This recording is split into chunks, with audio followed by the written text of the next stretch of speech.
ഒരു ചെറിയ കഥ ഞാൻ നിങ്ങളോട് പറയാം. ഒരു വലിയ ഫാക്ടറിയിലെ എക്സ്പെൻസീവ് ആയിട്ടൊരു മെഷീൻ കേടായി.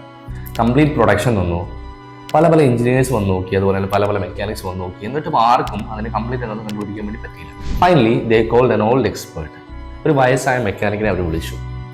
അദ്ദേഹം വന്നു, ശേഷം മെഷീന് ചുറ്റും നടന്നു നോക്കി. അവസാനം ടേബിളിൽ നിന്നൊരു ചെറിയ സ്ക്രൂ ഡ്രൈവർ എടുത്ത് ആ എക്സ്പെൻസീവ് മെഷീനിലെ ഒരു ചെറിയ സ്ക്രൂ തിരിച്ചു. മാജിക് എന്ന പോലെ ആ മെഷീൻ വർക്കായി. ദ നെക്സ്റ്റ് ഡേ അദ്ദേഹം ആ മെക്കാനിക്ക് ഫാക്ടറി ഓണർക്ക് ഒരു ബില്ല് അയച്ചു. ഏകദേശം $10,000 ബില്ലായിരുന്നത്. ഫാക്ടറി ഓണർ ഇത് കണ്ടപാട് ഞെട്ടി. എന്തോ ഒരു ടൈനി സ്ക്രൂ തിരിക്കുന്നതിന് $10,000 ബിൽ ഐറ്റമൈസ് ചെയ്യാൻ വേണ്ടി അദ്ദേഹത്തോട്, അതായത് ആ മെക്കാനിക്കിനോട് ഫാക്ടറി ഓണർ പറഞ്ഞു. ബിൽ ഐറ്റമൈസ് ചെയ്ത് മെക്കാനിക്ക് തിരിച്ച് ഫാക്ടറി ഓണർക്ക് അയച്ചു.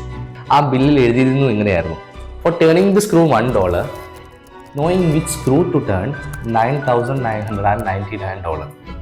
അതായത് ഒരു സ്ക്രൂ തിരിച്ചതിന് $1, ഏത് സ്ക്രൂ ആണ് തിരിക്കേണ്ടത് എന്ന് ഞാൻ മനസ്സിലാക്കിയതിന് $9,999. ഈ ഒരു ചെറിയ കഥയിൽ നിന്ന് നമുക്ക് എന്ത് മനസ്സിലാക്കാൻ പറ്റും? നമ്മൾ പലപ്പോഴും ഹാർഡ് വർക്ക് മാത്രമല്ല ഫോക്കസ് ചെയ്യാറുള്ളത്. പക്ഷേ the real success comes from choosing the right skill. നമ്മൾ ചെയ്യുന്ന ജോലി എന്താണോ അതിൽ മാസ്റ്റർ ആവാൻ വേണ്ടി ശ്രമിക്കുക.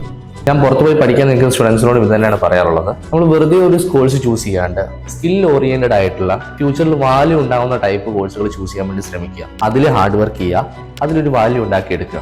അങ്ങനെയെങ്കിൽ അവർ വിചാരിക്കുന്നതിലധികം ഔട്ട്കം അവർക്ക് ലഭിക്കാൻ നോക്കും. So don't just work hard, build your value.